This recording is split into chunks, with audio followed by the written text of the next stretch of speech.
So we are going to sit now for meditation. If you'd like to find a comfortable position for yourself in meditation,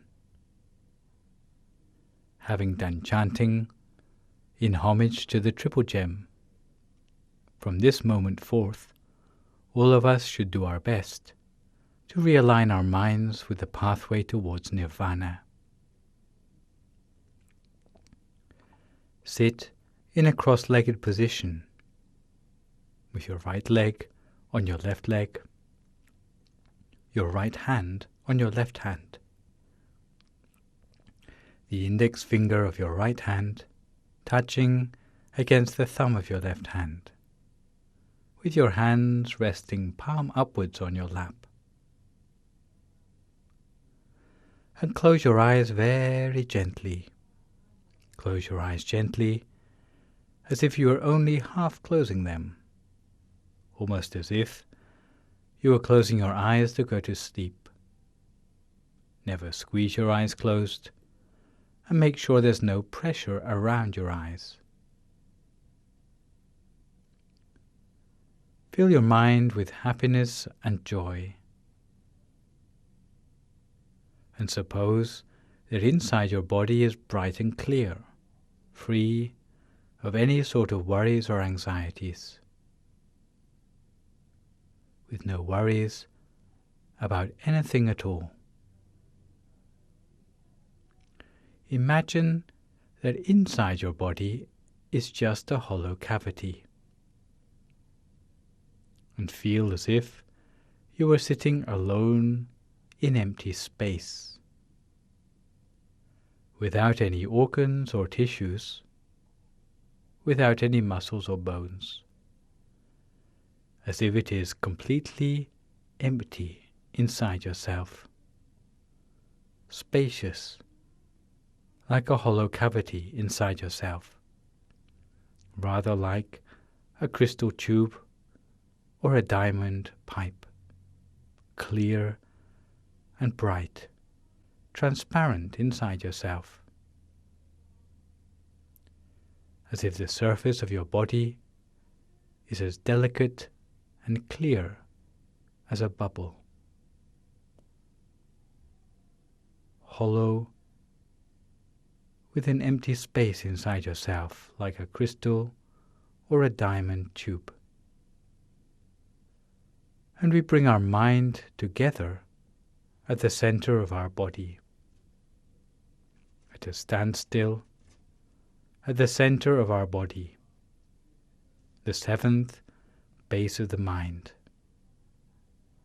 which is approximately in the middle of our stomach, 2 fingers above the level of our navel. To be precise, you can imagine that you take 2 thin threads, one running from your navel directly through your back, the other running from the right side to the left side, so that the 2 threads come to an intersection at the center of the body. The intersection is no larger than the eye of a needle. 2 finger breadths above the intersection is a point we call the 7th base of the mind. To see this point clearly, your mind has first to be at a standstill, which means that we must have no further thoughts.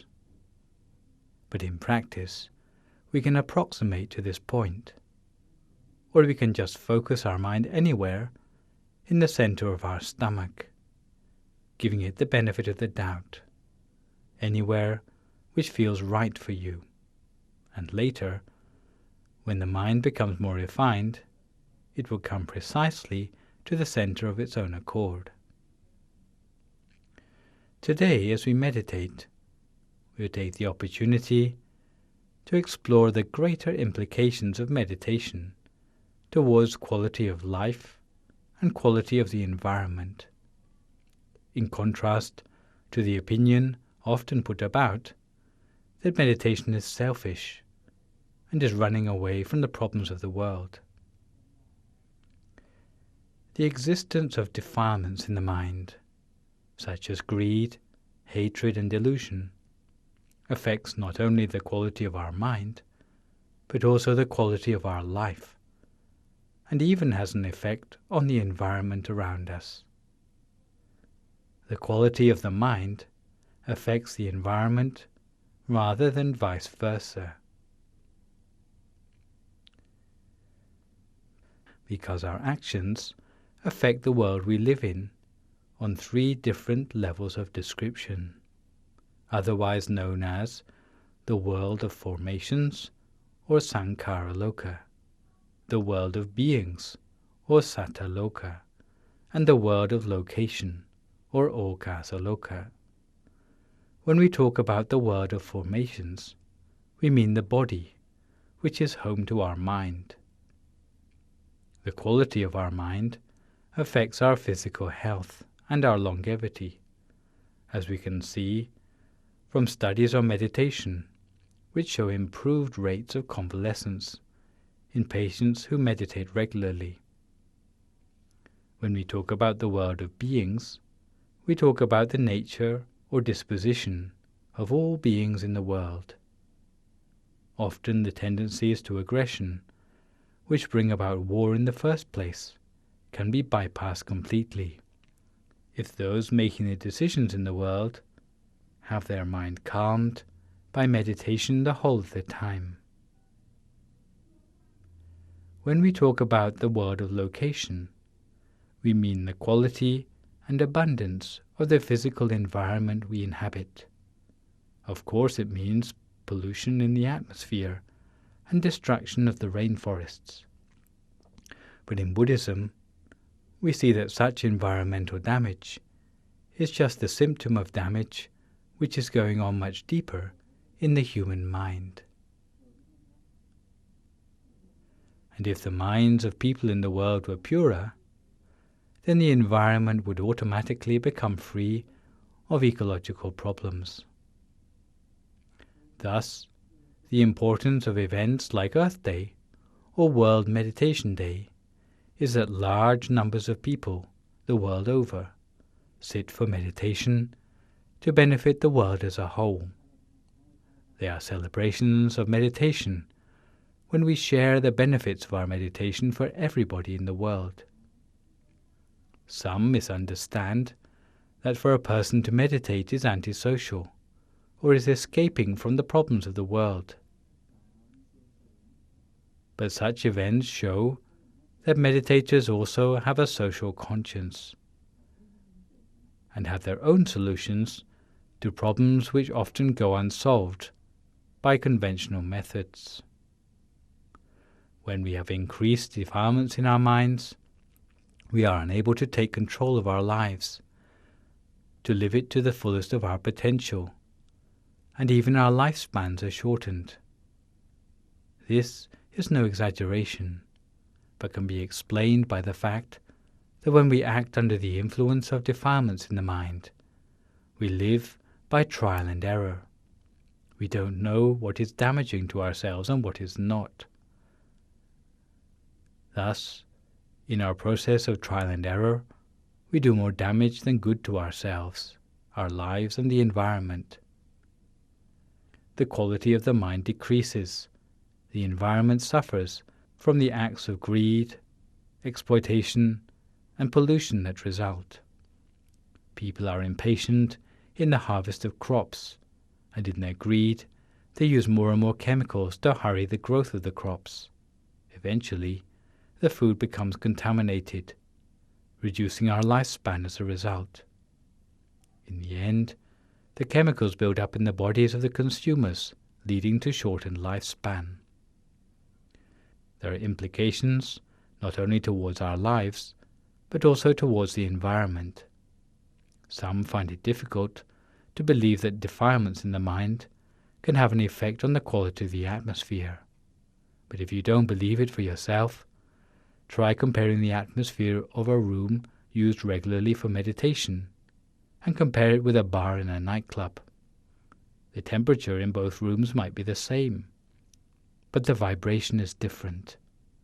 The vibration can be changed by something as seemingly insignificant as an argument.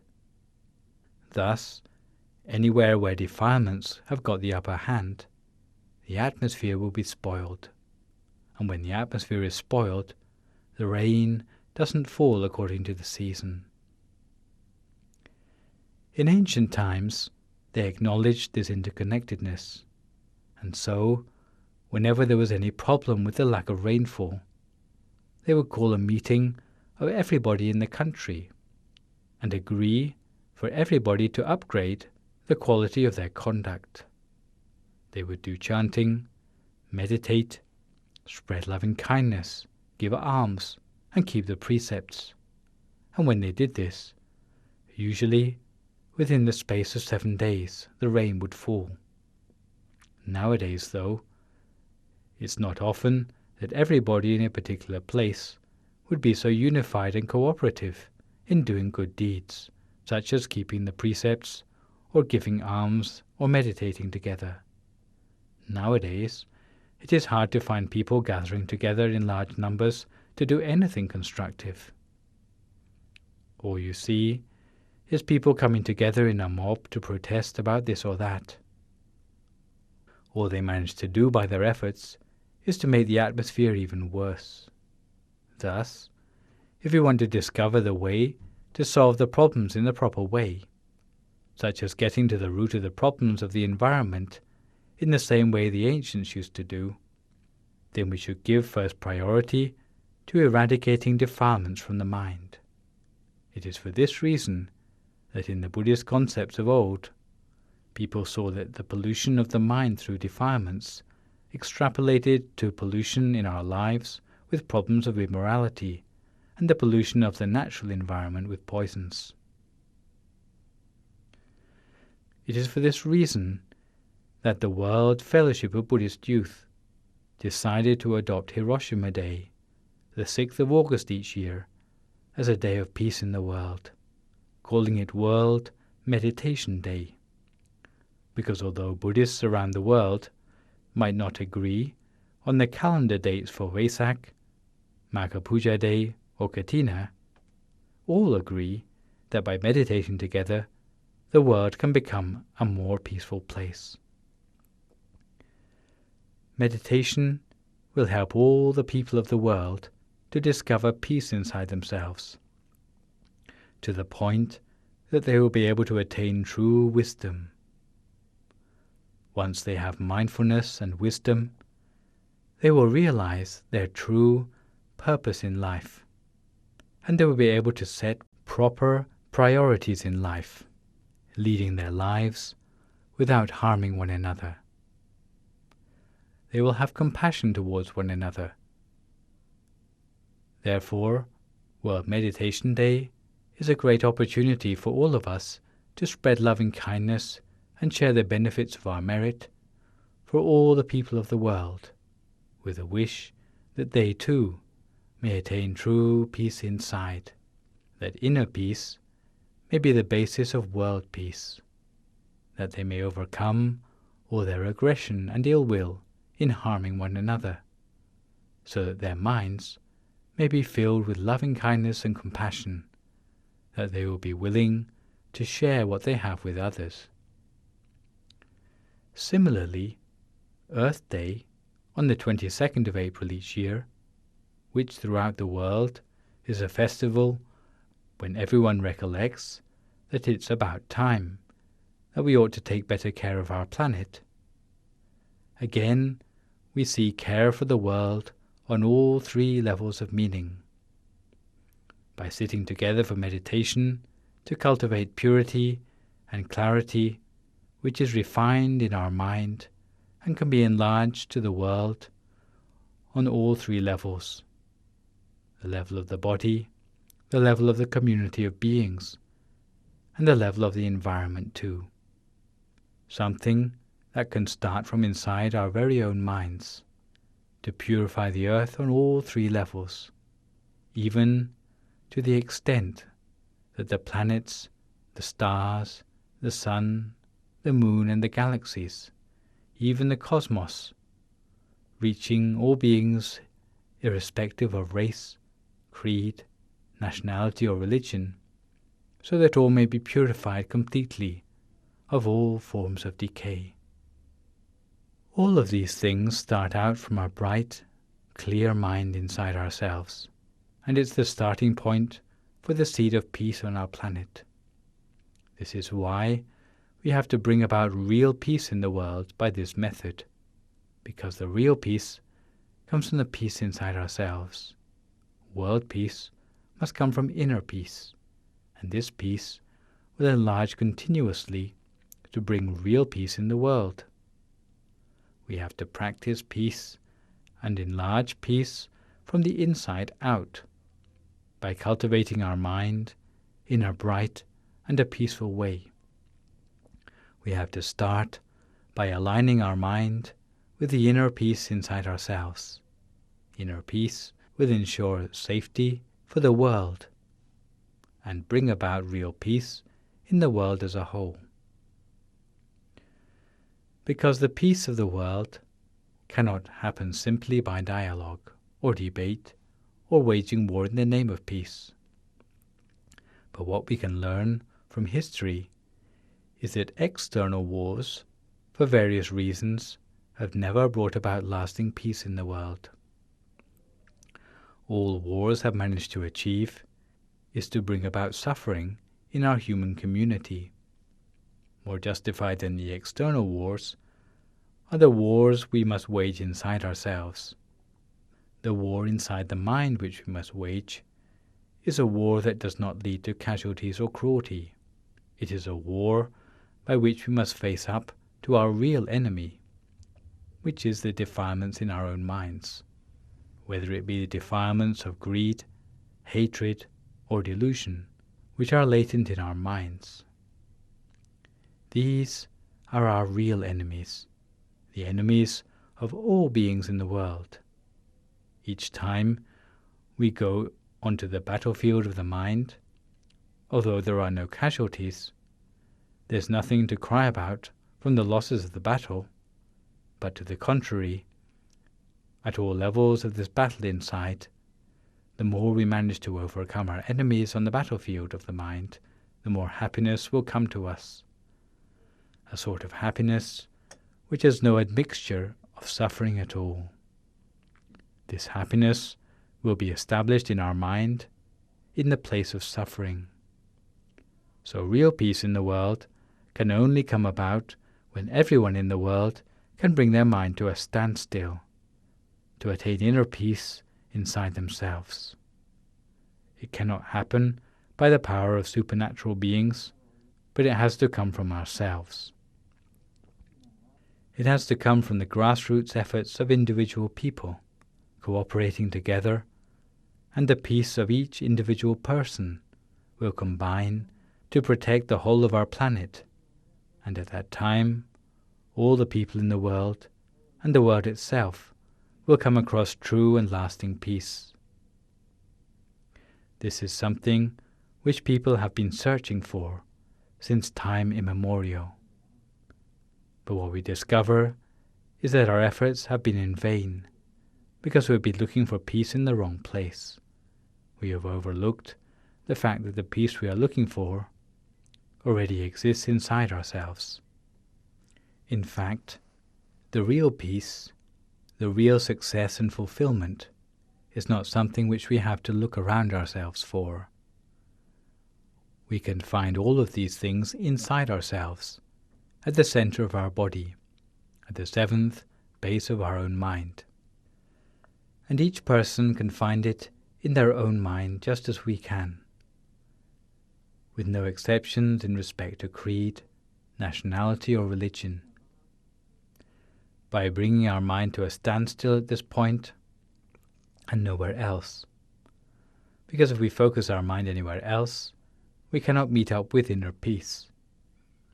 We need to rest our mind gently at this point, and in this way we can liberate ourselves and liberate the whole of humankind from the control of the defilements in our minds in a permanent way. In fact, true peace already exists in our mind.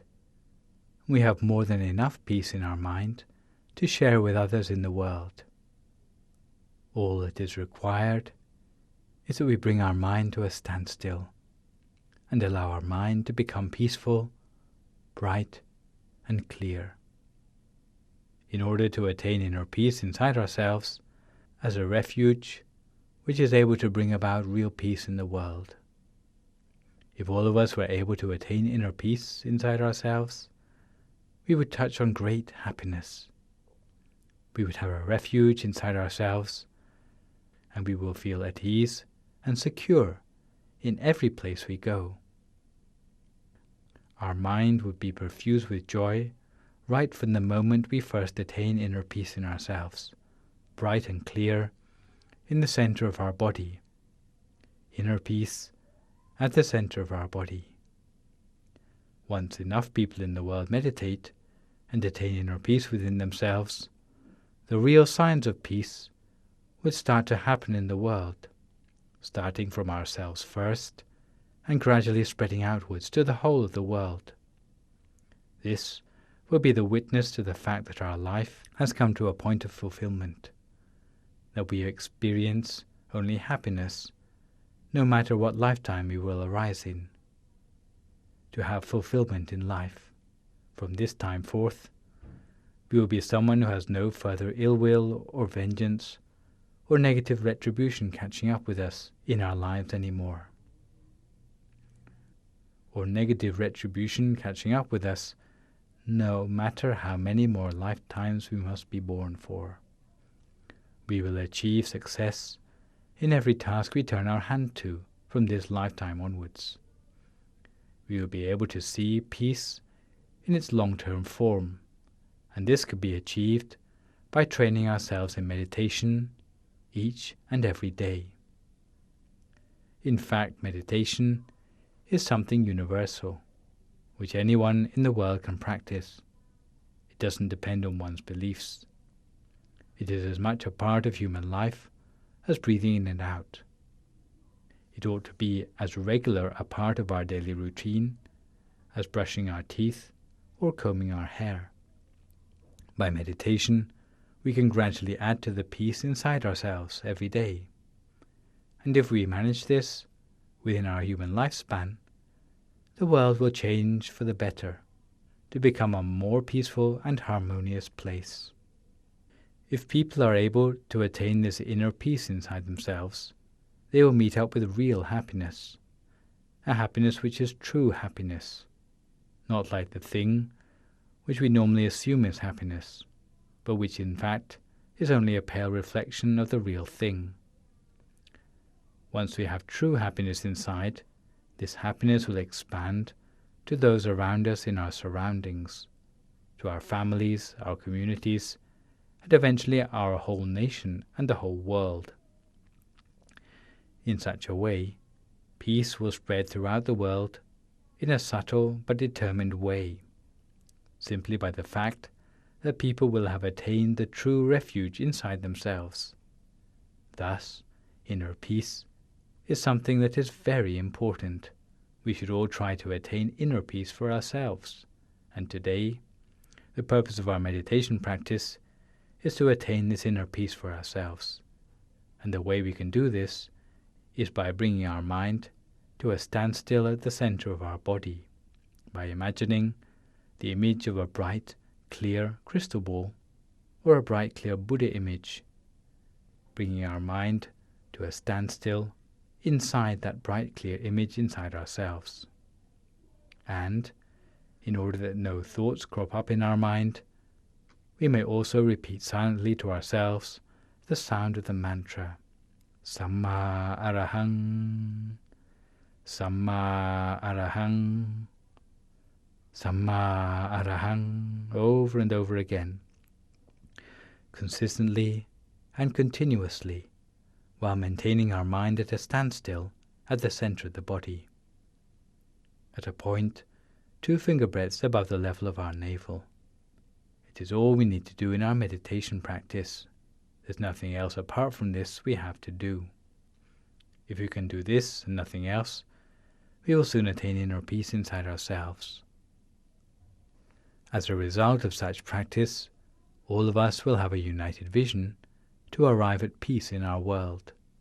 Once we understand one another in the world, true peace will emerge as soon as all of our minds are refined to the point that we can be witness to the peace and purity inside ourselves. Whether it be a clear sphere or a clear Buddha image inside ourselves with our eyes open or closed.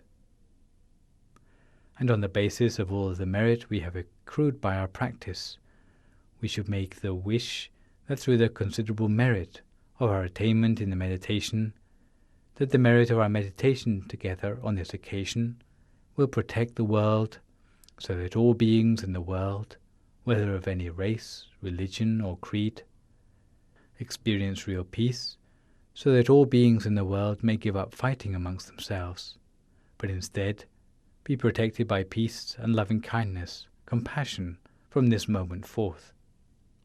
May all of you rest your mind in peace at the center of your body, with a bright, clear crystal ball at the center of your body, with a bright, clear Buddha image at the center of your body, until the inner brightness arises for you. Brightness which will come from the mind that is filled with compassion and loving kindness for one's fellow man, which is the basis of real peace in the world. So now, all of you should make the effort to attain inner peace inside yourself.